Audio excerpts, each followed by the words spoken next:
point leather restraints, one for each of my wrists and one for each of my ankles. Tied those down to the bottom of the bed. I was in restraints 24 hours a day, wheelchair during the day, bed at night. It's a living hell.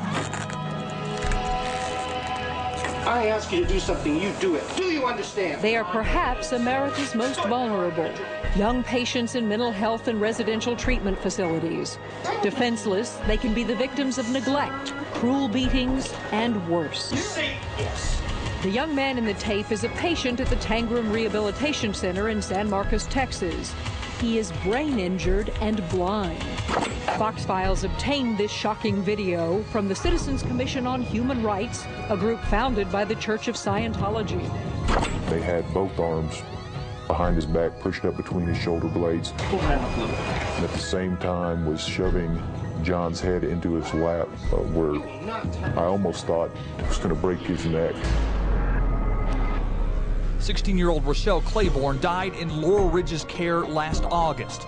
The state report, a glimpse into her final moments inside this mental hospital. The report shows during the restraint, quote, Rochelle stated several times she could not breathe. She urinated and defecated during the restraint and was given a 50-milligram shot of Thorazine. After that, the report states she was, quote, unresponsive, limp, quiet, still, unconscious, lax. Her still-soiled body was then put in a blanket and placed face down in a seclusion room. 5 minutes later, she was found still face down, no pulse, and not breathing. Our view is that in almost all respects, the staff behaved appropriately, followed the standards. Well, my son Samuel was in custody because he had an argument with his father and made a threat to him, so his father had him arrested. While he was in custody, he called home to say that he was going to be going for a 90-day psychiatric evaluation. He arrived at Patton. About 4:15 in the afternoon, he called to let the family know he arrived. The next morning, about 3:30 in the morning, we get a call from his father that told me that he was called by the hospital and that something was wrong. Samuel had an accident. Well, I spoke to the hospital shortly after, and they confirmed that he had an accident and he had passed on, but that they had a great burial plan that they could help me with if I didn't have any money to bury him. Well, I was appalled. I said, what do you mean burial plans? Back up, I can't even believe my son is dead. What happened? Well, they didn't really know. They said that they think that he was drinking beer. And I said, drinking beer in a facility? If he was transferred from the Los Angeles County to a hospital, do they customary make beer runs? Where did he get beer? Well, they said, well, we don't know, we're not sure. But he died.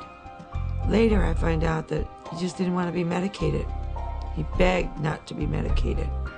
Staff came from behind my son, threw a padded blanket over his face, which muffs out sound, and took him down to physically force him to be injected with psychotropic medications.